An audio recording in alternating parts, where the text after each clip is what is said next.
자, 우리는 이제 벌써 이제 그 소요리 문답 신문까지 왔는데요. 이제 제가 소요리 문답이나 교리를 여러분들에게 꼭 가르쳐야겠다 생각을 들었던 중에 가장 큰 이유 중에 하나는 보니까 그 이단들 뭐 하나님의 교회, 뭐 신천지 같은 그런 이단들도 가장 먼저 이제 성도가 들어오면, 거기에 있는 어떤 신자가 들어오면 가장 먼저 하는 시스템이 뭔가 보니까 4박 5일 동안 이제 교리를 배우는 겁니다. 교리를 4박 5일 내내 배우죠. 4박 5일 내내. 교리를 배우니까 그 신천지나 하나님의 교회 사람들은 흔들리지 않는 거예요. 나름대로 거기서는. 근데 이제 왜 기독교인들은 흔들리는가? 왜 그리스도인들은 쉽게 갈대같이 흔들리는가? 이유가 뭐냐면 사실 우리에게 허락된 교리를 배우지 않았기 때문입니다. 그러니까 예수를 알아도, 이제 교회를 알아도, 신앙을 알아도 신앙이 뭔지, 또 믿음이 뭔지, 내가 하나님의 섭리가 무엇인지를 한 번도 들어본 적이 없고, 또 이것을 그냥 굉장히 그냥 목회자의 어떤 그냥 설교에 녹여져 있는 사상 정도로, 물론 어느 정도는 들어서 알고 있습니다. 근데 이게 확실하게 배우지 않았기 때문에 사실 어떤 문제를 만났을 때 흔들릴 수밖에 없는 거죠. 그래서 여러분들이 인생에서 이 교리를 배운다라는 것은 굉장히 큰 하나님의 은혜이고, 또 교리를 안다는 것은 또 여러분들이 흔들리지 않는 신앙의 기준과 뼈대를 세우는 그런 시간들입니다. 그래서 여러분 조금 이 어떤 소유리 문답을 배우는 게 좀 어려운 이야기가 있을 수 있어요. 근데 제가 이렇게 들어보면 이 그런 이단들도 더 어려운 이야기 많이 해요.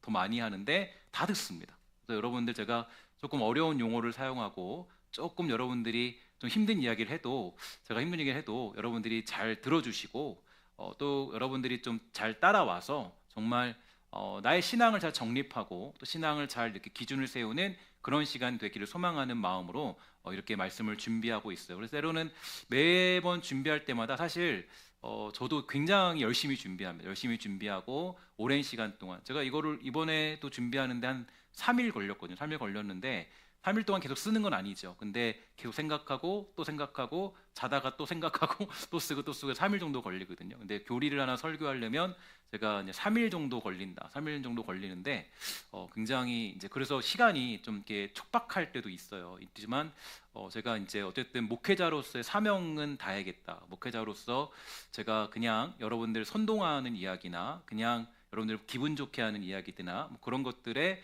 제 설교를 초점 맞추지 않고, 여러분들에게 정말 중요한 그런 교리들, 내 목회자로서의 사명은 감당하고 내가 또 목회자로서 그 길을 걸어가겠다는 그런 사명감을 가지고 이 설교를 준비 중에 있습니다. 여러분, 그래서 좀 말씀을 들을 때 조금 어려운 이야기가 있고 이해하기 힘든 것들이 있어도 여러분들이 다 들어보면 하나님이 주시는 은혜 가운데 깨닫는 역사가 있게 될 것으로 믿고 이 말씀을 준비 중에 있습니다. 그럼 축복하는 것은 오늘 이제 이 이야기를 함께 나눌 때에 하나님의 은혜가 있어서 또 깨닫게 되는 역사, 그동안 알지 못했던 것들에 대한 것들을 알게 되는 복된 시간 되기를 주의 이름으로 간절히 부탁을 드리겠습니다. 오늘 우리는 하나님의 섭리, 그분의 작정하심의 실행 가운데 가장 위대한 창조인 사람의 지으심에 관한 이야기를 나누고자 합니다. 그래서 소리문답 신문을 보면 우리 인생의 가장 본질적인 정체성을 향해서 다음과 같이 엄숙하게 질문하고 있는데요. 질문하면 답해 주시기 바랍니다.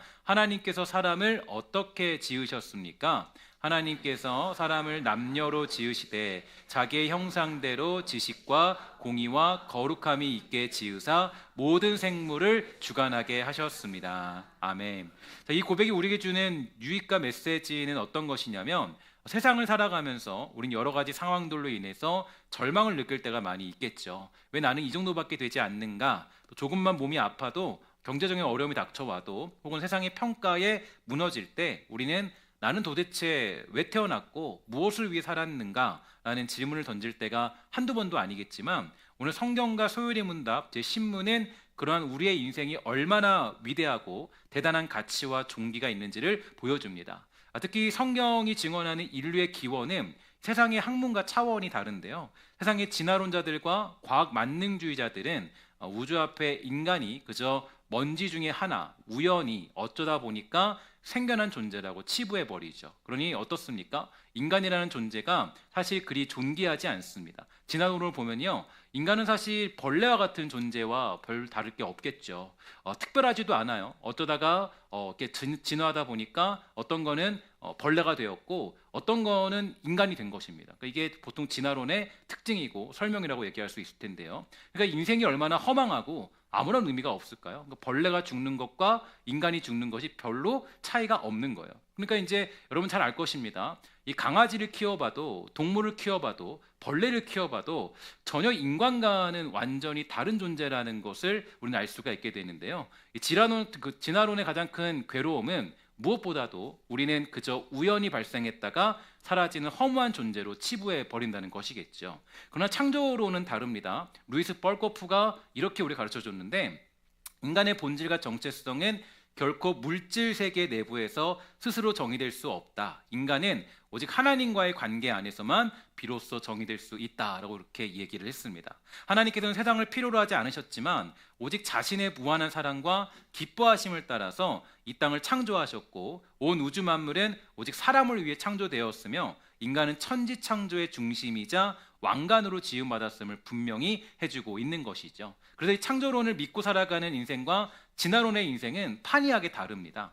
우리는 모든 것을 귀하고 소중하게, 또 인간의 존엄성에 대한 경외심을 가지고 살아가고 있지만 이 진화론은 그렇지 않죠. 창세기 1장을 보면 다른 피조물들의 창조는 있으라 이렇게 얘기하지만 인간 창조를 보면은 그 순간에 이르자 삼위일체 하나님께서는 특별하게 의논을 하세요. 우리가 우리의 형상을 따라서 우리의 모양대로 사람을 만들자 이렇게 얘기하는데, 이 모든 피조물들이 다 우연히 만들어진 것이 아니라 하나님의 손길에 의하여서 완성되었고, 그러나 그 중에서도 인간은 하나님의 영원하고 완벽하며 신비로운 작정의 최고의 꽃이자 절정으로서 세워진 유일한 존재가 되는 것입니다. 이 사실을 깨달을 때 비로소 우리는 나 중심의 어두운 가치관을 깨트릴 수 있게 되고, 하나님의 광대하신 사랑과 은혜 안에 있을 때에만 비로소 우리는 진정한 자아를 발견할 수가 있게 되는 것이겠죠. 우리 이 문답을 통하여서 다시 한번 나와 또 우리 교회라는 존재가 얼마나 귀하고 아름다운 또 대단한 존재인지 깨달아서 주어진 인생을 귀하고 아름답게 살아갈 힘을 얻고 달려갈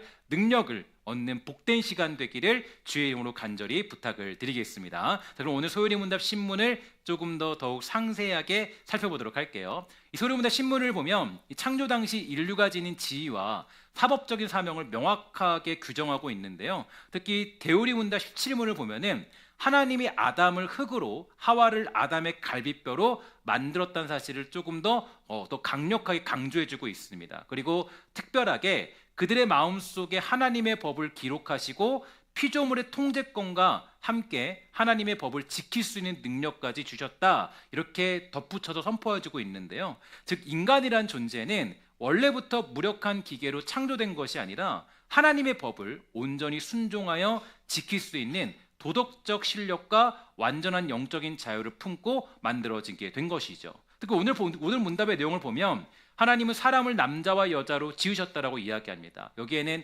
크게 두 가지 이유가 있어요. 첫 번째로는 하나님은 남자와 여자가 서로 돕기를 원하셨기 때문이겠죠. 따라서 남녀 간의 혼인은 섬김을 받기 위한 것이 아니라 서로를 뭐 하기 위해서요? 섬기기 위해서 그렇게 결혼을 하게 되는 것이죠. 그러므로 배우자는 서로의 차이를 이해하고 자신의 장점으로 상대방의 단점을 메워줘야 하는 것이 성경적인 부부의 모습이 되는 것입니다. 두 번째로 하나님은 하나님의 나라가 이 확장되기를 원하셨다라는 사실을 알 수가 있게 되는데요. 그러니까 그러기 위해서는 하나님의 백성들이 어떻게 됩니까? 생육하고 번성하여서 땅에 충만해야 됩니다. 따라서 그리스도인에게 주어진 규칙이 한 가지 있다면 반드시 그리스도인들은 믿음을 가진 사람하고만 혼인하여야 되는 이유가 여기에 담겨져 있습니다. 왜냐하면 그렇게 해야만 거룩한 하나님의 백성을 길러낼 수가 있기 때문이겠죠. 또 하나님이 지으신 만물 가운데 가장 특별한 존재가 누구입니까? 당연히 사람이겠죠. 오직 사람만이 하나님의 형상으로 지음받았기 때문입니다. 지금 아무리 강아지가 집에서 아기 대우를 받고 있다 할지라도 강아지는 하나님의 형상을 담지 않았습니다. 제가 이제 옷가게 갔는데 되게 독특한 게요. 옷가게 사장님 이런 얘기예요. 요즘에 그 유모차를 끌고 들어오는 사람들을 보면요, 그 유모차를 애기가 있나 쫙 보면 다 강아지가 있대요. 그래서 깜짝깜짝 놀란다고. 다 강아지밖에 없다라는 거. 그래서 한 10개 유모차 중에 9개 정도는 전부 다 이 그 강아지 유모차다라고 얘기하는데, 어쨌든 이 강아지가 집에서 거의 아기 대우를 받고 있는 그런 시대에 살고 있어요. 근데 그러나 중요한 것은 한 가지 분명히 하셔야 돼요. 아무리 강아지가 이쁘고 아무리 강아지가 괜찮아도 강아지는 하나님의 형상을 담지는 않았습니다. 정확하게 하셔야 돼요. 오직 우리만이, 오직 인간만이 고유한 하나님의 형상을 닮았다라고 성경은 이야기해주고 있는 것이죠. 다시 말해서 우리를 빗대어서 주님을 가늠할 수 있는 것이지, 개를 빗대어서 하나님의 형상을 가늠할 수는 없다라는 뜻이 된다라는 거예요. 사람이 하나님의 형상이라는 것은 사람이 하나님을 닮았다라는 뜻이 됩니다. 물론 외모가 닮았다는 뜻은 아니에요. 하나님은 영이셔서 몸이 없으시기 때문인데, 그러나 오직 사람에게만 지식과 의와 거룩함은 곧 하나님의 형상을 닮은 것이 되는 거겠죠. 자, 그러면 왜 하나님은 오직 사람만을 하나님의 형상으로 만들게 된 것일까요? 바로 무엇보다도 사람을 하나님의 청지기로 세우시기를 작정하셨기 때문입니다. 주인의 재산을 관리하는 종으로서 부름받은 존재가 사람이기 때문인데, 그래서 우리는 어떻게 되느냐? 이 청지기로서 주님의 뜻대로, 주인의 뜻대로 세상을 가꾸는 삶이 되어야 됩니다. 주인이 보시기에 아름다운 세상으로 세상을 만들어갈 필요가 있다라는 것이죠. 쉽게 말해서 가난한 자들이 소외되는 것은 하나님의 뜻이 아닐 것입니다. 그래서 우리는 청지기로서 하나님이 기뻐하시는 일을 해야만 하는 거예요. 당연히 동성애는 하나님이 보시기에 아름다운 것이 아니겠죠. 그러므로 우리는 청지기로서 거룩한 이성교제에 힘써야 되고, 거룩한 가정을 세우기 위해서 노력해야 하는 것입니다. 하이델베르크 요리문답 제6문을 보니까 이렇게 이야기해주고 있어요. 함께 다 같이 읽도록 할게요. 시작. 하나님은 사람을 선하게, 또한 자신의 형상 곧 참된 의와 거룩함으로 창조하셨습니다. 이것은 사람으로 하여금 자신의 창조주 하나님을 바르게 알고 마음으로 사랑하며 영원한 복락 가운데서 그와 함께 살고, 그리하여 그분께 찬양과 영광을 돌리기 위함입니다. 아멘. 자, 그러면 우리 하나님의 형상에 관한 이야기를 조금 더 나누어 보도록 할게요.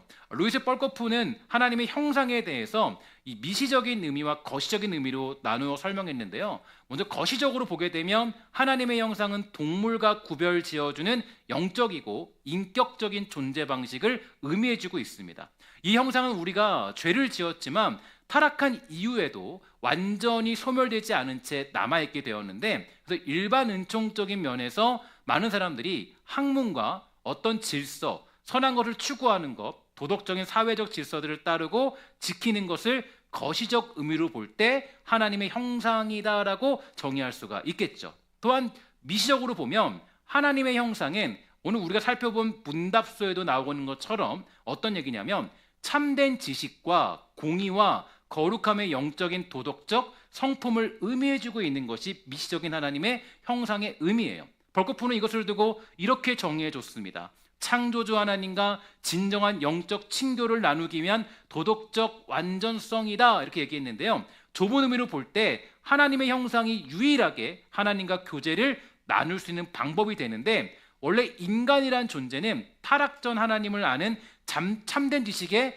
통달한 상태였고, 의지는 전적으로 하나님의 뜻에 수동적이거나 억지로 따르는 것이 아니라 능동적이고 자발적으로 순종하는 최고의 조화로운 상태였어요. 그런데 죄로 인해서 타락이 찾아온 후에는 이러한 형상이 심각하게 왜곡되었기 때문에 어두워지고 말았고요. 이 하나님과 교제할 수 없는 상황에 이르게 된 것이죠. 자, 그러면 이 상태가 다시 회복될 수 있는 유일한 방법은 어떤 것일까요? 쉽게 말해서 불을 킬 수 없는 조건을 가진 존재는 불을 킬 수 없겠지만, 불을 킬 수 없는 존재가 불을 킬 수 있는 유일한 방법은 불을 킬 수 있는 조건을 가진 누군가가 그 불을 켜줄 때만 이 불이 켜질 수 있게 되는 것입니다. 자, 그러니까 오직 우리가 하나님과 교제하며 이 좁은 의미의 하나님의 형상이 회복되는 방법이 있다면 그것은 우리 힘으로 가능하지 않고 오직 성령 하나님의 조명하심과 거듭나게 하시는 창조적인 역사를 통해서만 이 잃어버린 참된 지식이 비로소 회복될 수 있다라는 것이에요. 자, 우리는 이러한 사건을 가리켜서 뭐라고 얘기하냐면 오직 은혜다, 불가항력적인 은혜다 같은 말을 여기서 사용하고 있는 것이에요. 불가항력적인 하나님의 은혜로 말미암아 우리는 어떻게 되는 것입니까? 하나님의 형상을 회복할 수 있는 유일한 그런 자리에 갈 수가 있겠다는 거예요. 꺼져 있던 불이 다시 스스로 불을 낼 수 없지만 그 꺼진 불에 불을 붙일 수 있는 조건을 주는 것은 외부적인 힘만이 가능했던 것처럼 오직 성령의 조명하심만으로 우리는 하나님을 바라볼 수 있게 되는 것이고, 우리는 이 사실을 가리켜서 재창조되었다, 우리는 거듭나서 재창조되었다, 이렇게 얘기해주고 있다라는 것이죠. 오늘 저와 여러분, 우리 모두는 다 이러한 불가항력적인 하나님의 은혜 가운데 우리 주님을 만나게 되었고 하나님의 형상을 회복하게 되는 줄 믿습니다. 우리가 이 자리에 있는 것도, 지금 우리가 지금 예배하는 이 순간도 이 우리의 힘으로 온 것 같지만 그렇지가 않죠. 우리는 스스로 하나님을 향해서 예배할 수 있는 조건을 가지고 있지 않아요. 우리는 완전한 타락으로 말미암아 하나님을 예배할 수 있는 존재가 아니었습니다. 그러나 중요한 것은 바로 성령의 역사로 말미암아, 그분의 불가항력적인 은혜로 말미암아, 오직 하나님의 은혜로 말미암아 주님이 주시는 은혜 속에 우리는 예배하고 회복된 존재로 살아갈 수가 있게 된 것이에요. 오늘 그 사실을 다시 한번 확인하면서 주어진 은혜로 말미암아 기뻐할 수 있는 복되고 아름다운 주의 백성들 우리가 다 되시기를 주의 이름으로 부탁을 드리겠습니다. 그러면 하나님은 우리를 지으실 때 여러분 어떠한 구성으로 지었을까요? 그러니까 우리를 어떻게 지었을까? 되게 궁금하잖아요. 이걸 보면은 이제 그 신학 중에서도 뭘로 나뉘냐면 이분설과 삼분설로 나눠요. 어떤 얘기냐면 이분설은 이거예요. 육체와 영혼으로 지어졌다. 그러니까 우리가 육체와 영혼으로 지어졌다는 이야기고, 또 한 가지는 삼분설인데 삼분설은 영과 혼과 육으로 나누는 것입니다. 근데 많은 분들이 여기서 헷갈려요. 헷갈려서 우리는 영과 혼과 육이야? 아니면 우리 영혼과 육이야? 이 두 가지의 어떤 질문 가운데 헷갈리는데요. 우리 개혁주의 장로교에서는 거의 대부분, 거의 이분설로 인정하고 있습니다. 우리는 모두 다 이분설이에요. 그러니까 뭐냐면 우리는 육체와 영혼으로 지어졌다, 이렇게 이야기를 하고 있어요. 인간을 지었을 때. 물론 상황에 따라서 어떻게 얘기하냐면 영과 혼을 혼용하여 사용하기도 합니다. 상황에 따라서 영과 혼을 혼용하여 사용하기도 하지만, 그러나 독립된 개체로서의 세 가지의 실체가 아니라 두 가지의 실체로 보고 있다라는 거예요. 그러니까 두 가지 실체로 보고 있지만 영과 혼을 여러 가지 상황에 맞춰서 이제 그 성경에도 이제 영과 혼을 사용할 때가 있는데, 거기가 이제 그 상황에 따라서 영과 혼을 사용할 뿐이지 이거를 다른 개체로 두고 있진 않다라는 거예요. 그러니까 보면은 독립된 개체로서의 세 가지의 실체가 아닌 두 가지의 실체로 보고 있다라고 해석하면 되는 거죠. 자, 그러면 여러분 질문이 있잖아요. 왜 인간이 삼분설은 아니에요? 영과 혼과 육이 이렇게 따로 독립된 개체로 있지 않는 건가요? 질문한다면 사실 여기에는 이제 여러 가지 해석들이 있는데, 문제는 이 영과 혼과 육을 독립적인 개체로 보다 보면 여러 가지 이상한 문제들이 생길 수밖에 없어요. 간단히 말하면 예수 그리스도가 육체와 혼을 가지셨으나 이성적 영의 자리에는 인간의 영 대신 신적인 로고스가 임하셨다라고 주장하는 사람들이 생겨났고, 이렇게 되면 뭐가 문제냐면 그리스도의 완전한 인성이 훼손되는 것이 분명하기 때문에 삼분설은 우리가 인정하지 않는다라고 보면 될 것입니다. 좀 여기서 그러면 조금 더 재미있는 사실을 살펴보도록 할게요. 어떤 사실이냐면 바로, 그럼 우리 영혼은 어떻게 존재하고 있을까? 우리 영혼 존재하고 있을까? 고민할 수 있는데, 여기에는 세 가지의 추정이 있습니다. 세 가지의 내용이 대두되는데요. 먼저는 이제 인간의 영혼이 육체, 즉 창조 이전에 영계에 이미 창조되어서 존재하고 있었다는 것이죠. 그러니까 인간의 영혼이 이미 존재하고 있다. 그래서 보면은 이렇게 막 이렇게 뭐 그런 거 보고 있잖아요. 그래서 막 이렇게 영혼이 살다가 내가 때가 됐네, 슉 내려오고 이런 식으로 생각하는 경우도 있고, 두 번째로는 그 영혼의 육체가 부모의 생식 과정을 통해서 자녀에게 전달된다. 그러니까 이제 어떤 그런 이 관계를 통해서 이 영혼이 전달되는 것 형식으로 그렇게 해석하는 경우도 있는데, 근데 우리는 두 가지 내용을 다 거부하죠. 성경적인 영혼설의 기원을 뭐라고 얘기하냐면은, 그러니까 먼저 이 앞에 영혼의 선제설이 있는데, 선제설은 이원론적 이상성이 있고, 유전설은 무엇보다도 예수 그리스도의 인성이 마리아를 통해서 출생할 때 예수님이 원죄 오염으로부터 보존될 수 있었는지를 설명하기가 어려워요. 그래서 어떤 게 우리는 개혁교회에서는 뭘 주장하냐면, 육체는 부모의 생식을 통해서 유전이 되지만 영혼은 잉태되는 순간에 하나님의 직접적인 창조 사역을 통해서 존재하게 된다라고 가르쳐주고 있는 것이죠. 그래서 영혼이 먼저 하늘에 존재하고 있다가 쭉 나오고 이런 게 아니라, 그때 그 어떤 하나님의 때에 삼위일체 하나님께서 그것을 그렇게 이제 직접 창조 사역을 통해서 존재하게 된다고 가르치고 있는 것입니다. 그래서 이렇게 되면 되게 중요한 얘기가, 왜 이게 성경적이냐면, 예수 그리스도의 무제한 성육신을 성공적으로 해석할 수 있게 되는 것입니다. 그러니까 이제 어떤 예수님의 이 땅에 오셔서 죄 없으심을 무죄함을 해석할 수 있는 가장 중요한 근거가 될 수 있다는 것이죠. 근데 여기에는 한 가지 질문이 있어요. 어떤 질문이냐면, 자, 그러면 왜 사람들에게 원죄나 죄의 모습들이 전가되느냐? 왜냐하면 창조인데, 우리가 지금 지음받았을 때 창조로 이렇게 태어나게 되었는데, 근데 왜 원죄가 우리에게 주어지는 거야라는 질문이 있을 수 있겠죠. 그런데 여기에 대해서 이 사도 바울이 잘 증거해 줬습니다. 어떤 얘기냐면, 그러한 것들은, 원죄와 같은 것들, 그런 것들은 생물학적인 유전이 아니라 아담의 법적 대표성에 기초한 그런 죄책의 전가로서 이 원죄가 주어지고 있다라는 것이에요. 그게 바로 뭡니까? 여러분 혹시 들어봤을지 모르겠지만 대표성의 원리예요. 이 대표성의 원리라는 것은, 이 여러분들 이제 교리를 배웠고, 여러분들이 신성교회 다니고 있고, 여러분들이 어떤 그런 교회를 몇십 년 다녔다면 꼭 아셔야 되는 진리예요. 대표성의 원리를 모른다? 그거 안 되죠.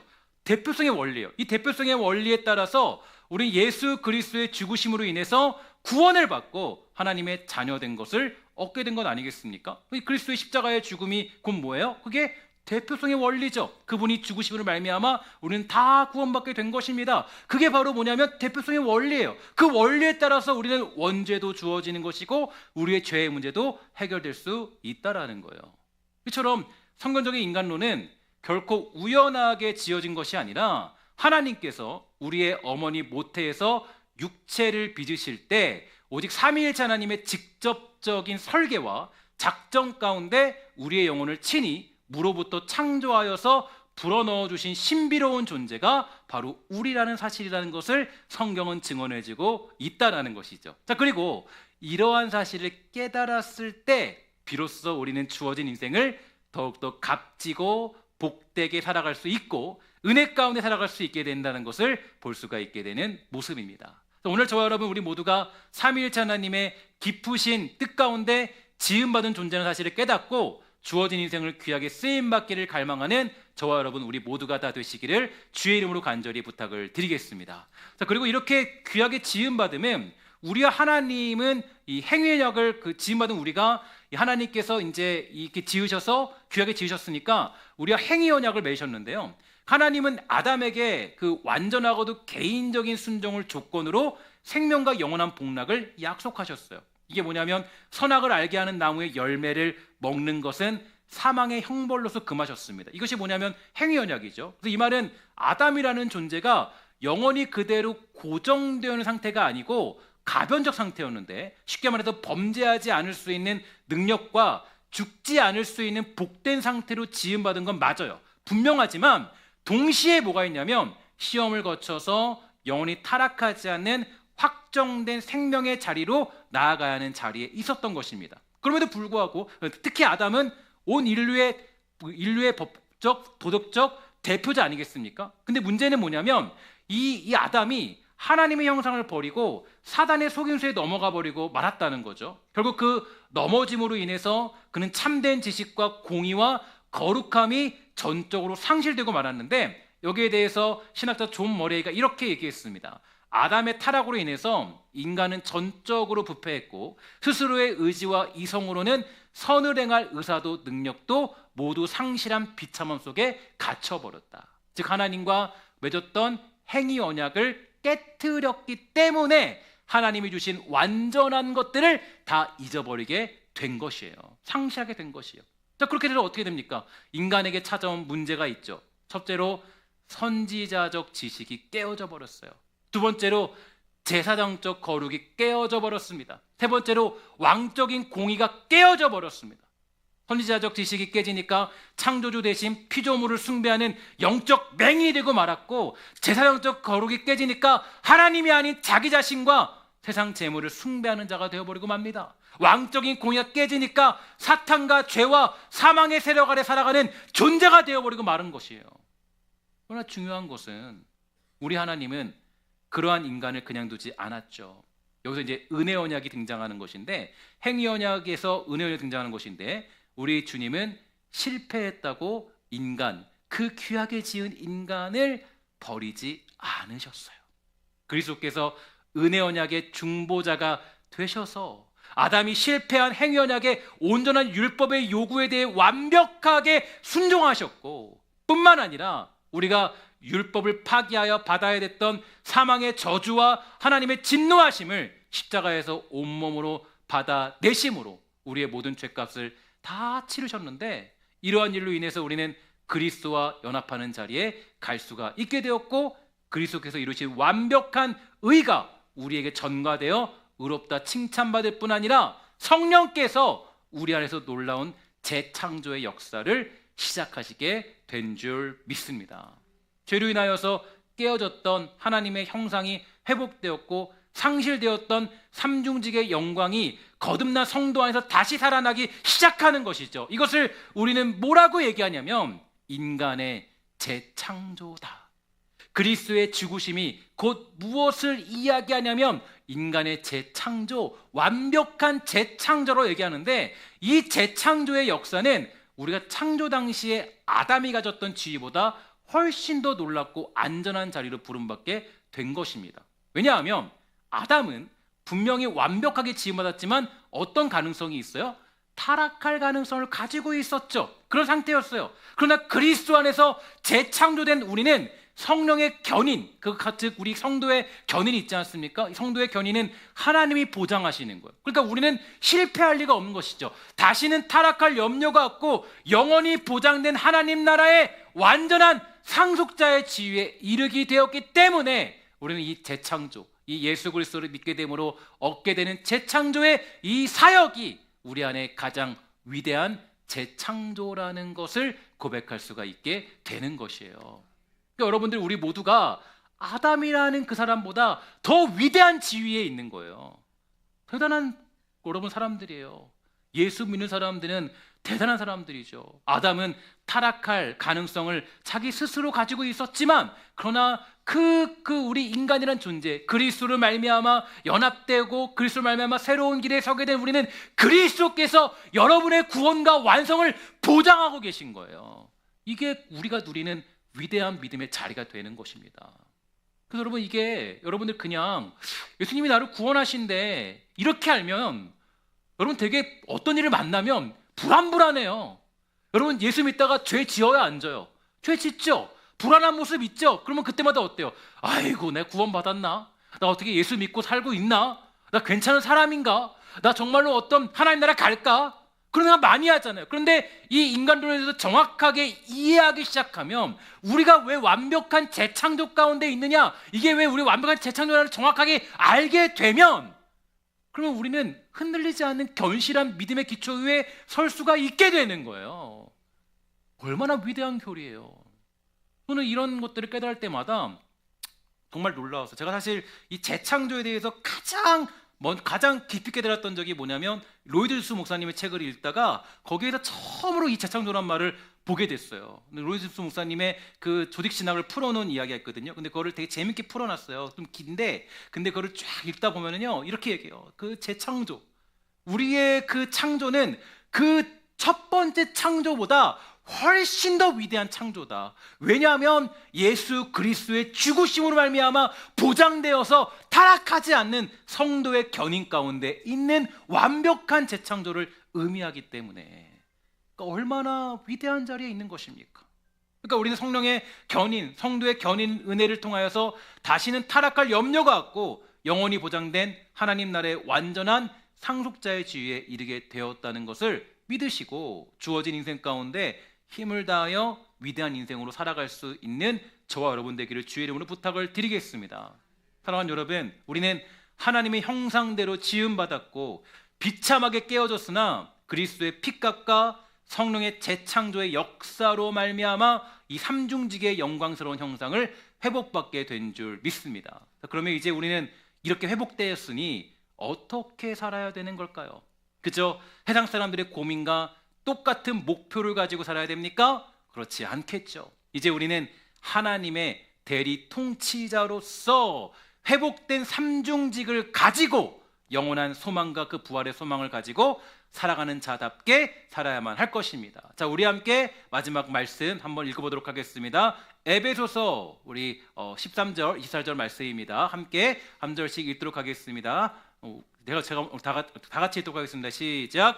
우리가 다 하나님의 아들을 믿는 것과 아는 일에 하나가 되어 온전한 사람을 이루어 그리스도의 장성한 분량이 충만한 데까지 이르리니 이는 우리가 이제부터 어린아이가 되지 아니하여 사람의 속임수와 간사한 유혹에 빠져 온갖 교훈의 풍조에 밀려 요동하지 않게 하려 함이라.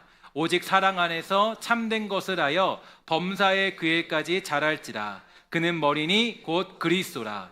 그에게서 온몸이 각 마디를 통하여 도움을 받음으로 연결되고 결합되어 각 지체의 분량대로 역사하여 그 몸을 자라게 하며 사랑 안에서 스스로 세우느니라.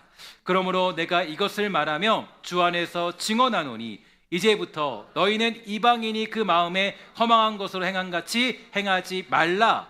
그들의 총명이 어두워지고 그들 가운데 있는 무지함과 그들의 마음이 굳어짐으로 말미암아 하나님의 생명에서 떠나 있도다. 그들이 감각 없는 자가 되어 자신을 방탕에 방임하여 모든 더러운 것을 욕심으로 행하되 오직 너희는 그리스도를 그같이 배우지 아니하였느니라. 진리가 예수 안에 있는 것 같이 너희가 참으로 그에게서 듣고 또한 그 안에서 가르침을 받았을진데 너희는 유혹의 욕심을 따라 썩어져가는 구습을 따르는 옛사람을 벗어버리고 오직 너희의 심령이 새롭게 되어 하나님을 따라 의와 진리의 거룩함으로 지으심을 받은 새 사람을 입으라. 아멘.